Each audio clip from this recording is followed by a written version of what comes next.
to What's in the Box. I'm Sharon Sullivan and I'm a speech pathologist, and I work for Kites Therapy and Kites Toybox, and it is the bestest job in the whole world. So one of the fun things I wanted to talk to you about today is what's really helpful when we play with toys. So there's pretend play. So that's what we're talking about today. Pretend play is really valuable for children's development.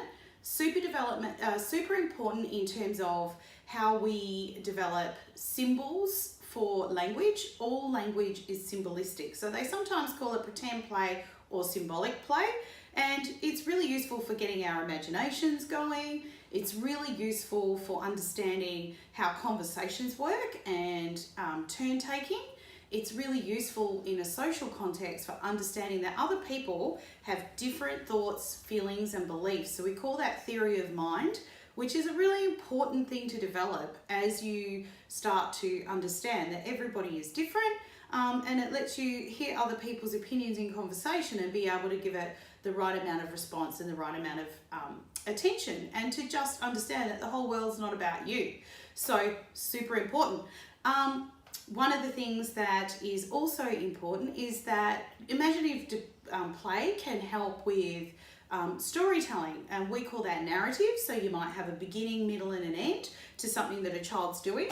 One of these fabulous toys, this is one of our toys from the toy box, and we've got a barn, and it's got all its cool little animals and all the different things that they might do. So the child might get engaged in actually wanting to do a whole story about what's happening with the farmer and what's happening with the toys, and you could bring it into routine-based things like having to go out and feed everybody, and then they all have to go out to the paddock and then have a play, and then they might come back, or they might even go to school. I don't know.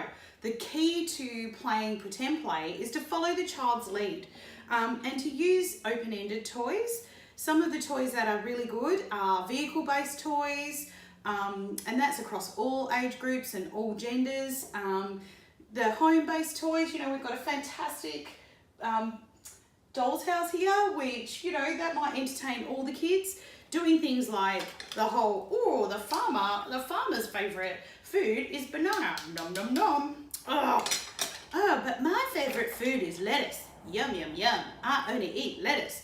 Or you can add in different characters, and that just demonstrates all the different things that happen in the world, and you change your language and you change how you do things to the child's level. So you follow their lead and you use language that meets what they're trying to learn and how they're trying to learn, or just a little step above, so that they can add to their knowledge of what works in their language and their conversations.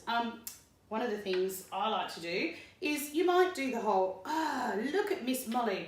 Miss Molly, you need to get out of bed right now because we've got to make breakfast. Come on, let's go. Kids always like funny noises, so a whole, you know, oh no, whoop, she fell over. No, she didn't, she's okay. Miss Molly might go and make breakfast, and she might make that for all different people, and she might make it for the sheep or the pig. And I like to do things that are a little bit wrong sometimes so that the kids find it funny and they will correct you, which is really good fun as well. One of the important things is that also helps them problem solve. So if you create a problem, and just a fun problem, like, oh no, we've got no eggs, let's go out to the pig to get some eggs. Kids are like, what? It's a chicken, not a pig. So that's quite fun. So you can add some humour and also what we call a little bit of sabotage. And you can just enjoy playing and having that bit of language. And even if your child is very young and you're just looking at the same thing together, like my corn, we're both looking at that. Oh, you want your corn. If they're both looking, that's joint attention, and that's a really important part of language development. Or they might nod or shake their heads. And that's developing gesturing, and so is pointing, and that's all really important as part of developing language as well. So there's so many different things that are important when you do pretend play that lead to great knowledge in language and great learning. So let's get out there and do some pretend play.